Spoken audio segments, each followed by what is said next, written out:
आपको लगता है कि बिहार में आपको रोजगार मिल जाता तो आपको उतना दूर नहीं जाना पड़ता? बिहार में रोजगार मिल जाता तो हम क्यों जाएंगे?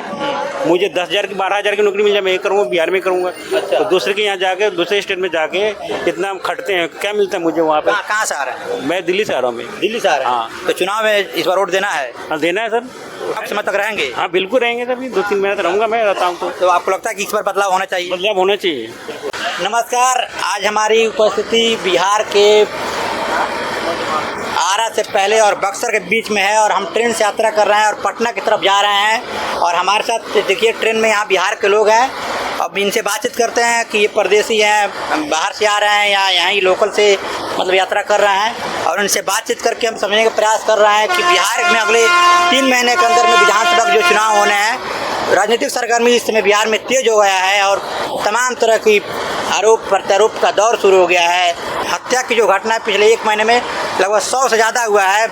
मुख्य विपक्षी पार्टी आरजेडी का साफ कहना है कि यहाँ पे काफ़ी सारी घटनाएं हो रही हैं और जो वर्तमान नीतीश सरकार है वो इस घटनाओं को रोकने में विफल हैं और तमाम सारे आरोप लगाए जा रहे हैं। आप देख रहे हैं पहले पार्टियों को रणनीति साझा करने वाले, उनको सुझाव देने वाले प्रशांत किशोर जन स्वराज पार्टी की तरफ से आ गए हैं और खुद चुनाव मैदान में आ गए हैं। उनके साथ चर्चित पत्रकार मनीष कश्यप भी जो पहले भाजपा में हुआ करते थे अब जन स्वराज पार्टी के साथ जुड़ गए हैं और वो कदम से कदम मिला कर चल रहे हैं। उनका दावा है कि हमारी सरकार जब बनेगी तो हम काफ़ी सारे बदलाव करेंगे वर्तमान सरकार के से अलग।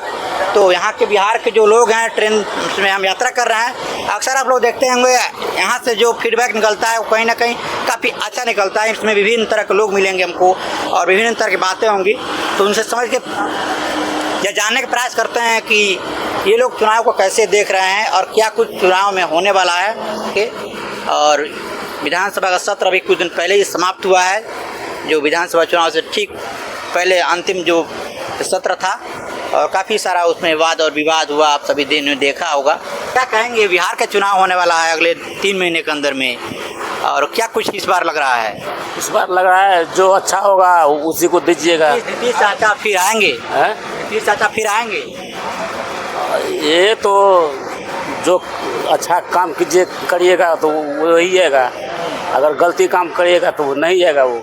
अच्छा, बहुत सारी पिछले 1 महीने में घटनाएं घटी हैं बिहार में, आपने देखा होगा, अखबार पढ़ते होंगे तो जाना होगा आपने, या टीवी भी देखते होंगे तो देखा होगा, बहुत सारे हत्या की घटना घटी है।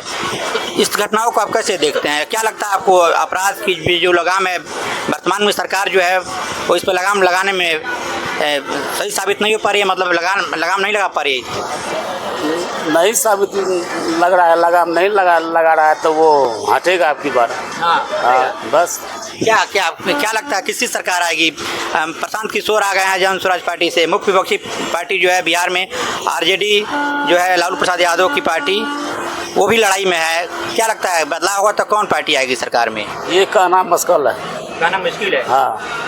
अच्छा, शराब को लेकर के जन स्वराज पार्टी के जो नेता है उनका कहना है कि जब हमारी सरकार बनेगी तो शराब जो यहाँ बंद है उसको चालू कर देंगे। आप इसको कैसे देखते हैं? अगर शराब चालू करिएगा तो ये बिहार में पूरा बवाल उठेगा।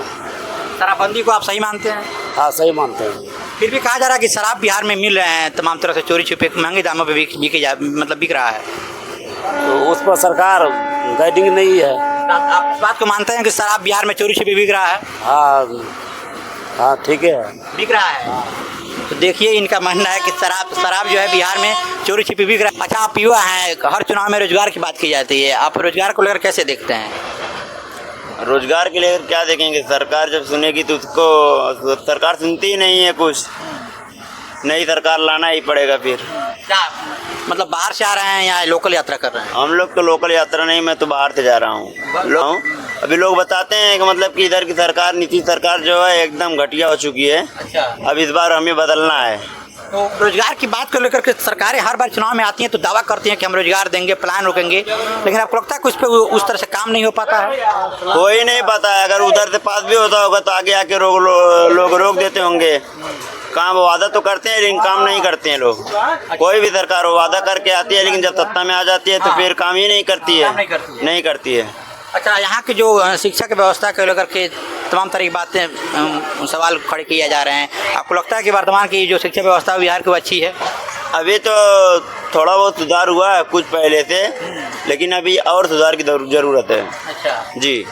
तो इस पर क्या लगता है बिहार में बदलाव होगा? बदलाव होगा, हर हाल में होगा, बदलाव होगा। अच्छा, कहेंगे चुनाव में इस बार कैसा? पहले तो फैक्ट्री आना चाहिए बिहार के अंदर में, क्योंकि जितना नौजवान जो 10,000 12,000 के लिए 12 घंटा 24 घंटा काम करता है, पहले अपने लाना है और सरकार को चेंज करना ही करना है, चाहे नौजवान सरकार को, नौजवान आदमी को लाना है। जन स्वराज पार्टी काफ़ी मतलब एक्टिव है, आपको लगता है प्रशांत किशोर जी इस बार सत्ता में? देखिए, पहले तो लालू प्रसाद जी इतना दिन कभी कोई फैक्ट्री नहीं लाया, नीतीश जी इतना रहे कुछ नहीं किया। अब कुछ जवान पढ़ा लिखा शिक्षित लाना चाहिए मंत्री को, जो भी मतलब आपको लगता है कि रोजगार की बातें हैं सरकार जब चुनाव आती है तो ज़्यादा करते हैं पार्टियाँ, लेकिन जीतने के बाद नहीं करते, बाद में भूल जाते कि हाँ क्या वादा किए, कोई नहीं करते हैं। अच्छा, बिहार के लोगों से महाराष्ट्र में काफ़ी भाषा को लेकर कभी विवाद हुआ है, आपको आपने देखा होगा, इसको आप कैसे देखते हैं? बाहर में जो है मतलब गुजरात हो गया, मुंबई मद्रास हो गया, चाहे ये जो भी हो स्टेट में बिहारियों का कोई इज्जत नहीं है। अच्छा, कोई इज्जत नहीं है, पूरे मकोड़े की तरह समझता है उसको। अच्छा, आपको लगता है कि बिहार में आपको रोजगार मिल जाता तो आपको उतना दूर नहीं जाना पड़ता? बिहार में रोजगार मिल जाए तो हम क्यों जाएंगे? मुझे 10,000 की 12,000 की नौकरी मिल जाए, मैं ये करूँगा, बिहार में करूँगा। तो दूसरे के यहाँ जाके दूसरे स्टेट में जाके इतना खटते हैं, क्या मिलता है मुझे वहाँ पे? कहाँ से आ रहे हैं? मैं दिल्ली से आ रहा हूँ। मैं दिल्ली से आ रहे हैं? हाँ। तो चुनाव में इस बार वोट देना है? हाँ, देना है सर। आप समय तक रहेंगे? हाँ बिल्कुल रहेंगे सर, 2-3 महीने तक रहूँगा, मैं रहता हूँ। तो आपको लगता है कि इस बार बदलाव होना चाहिए? बदलाव होना चाहिए। तो देखिए, अलग अलग यहाँ लोगों की राय अलग अलग है। तो देखिए, यहाँ पे कुछ लोग थे और इनसे हमारी बातचीत हो रही थी और इन्होंने अपना अपना विचार इसमें दिया है। और बहुत सारे लोग बहुत सारी चीज़ों पे खुल के बात करने से थोड़ा बच रहे हैं। बाकी तो आप हमारी यात्रा चल रही है, इसमें ट्रेन में मैं हूँ और मैं बनारस से आरा जा रहा हूँ, आरा से पटना जाऊँगा, पटना से मैं वैशाली जाऊँगा, जहाँ से महुआ विधानसभा सीट से नेता फिलहाल आरजेडी में नहीं है, तेज प्रताप यादव ने ऐलान कर दिया है कि हम विधानसभा का चुनाव जो है कि महुआ से हम लड़ेंगे और उन्होंने निर्दल चुनाव लड़ने का ऐलान किया है। आप जानते होंगे कि तेज प्रताप यादव को मई महीने में कुछ परेशानियों के चलते हम कह सकते हैं आरजेडी ने उनको पार्टी से 6 साल के लिए निष्कासित कर दिया था और इसके चलते वो इस समय पार्टी से अलग हैं तेज प्रताप यादव। और उन्होंने पिछले दिनों मीडिया से बातचीत करते हुए कहा था कि हम महुआ विधानसभा से चुनाव लड़ेंगे और उन्होंने निर्दल चुनाव लड़ने का ऐलान कर दिया है। उन्होंने कहा कि तेज प्रताप टीम के नाम से उनकी एक जो टीम है वो काम करेगी। हालांकि आरजेडी का खुल कर उन्होंने वो विरोध नहीं कर रहे हैं, लेकिन ये भी जरूर कर रहे हैं कि जो भी सरकार आएगी शिक्षा, रोजगार और स्वास्थ्य की बात करेगी, उनके साथ वो होंगे।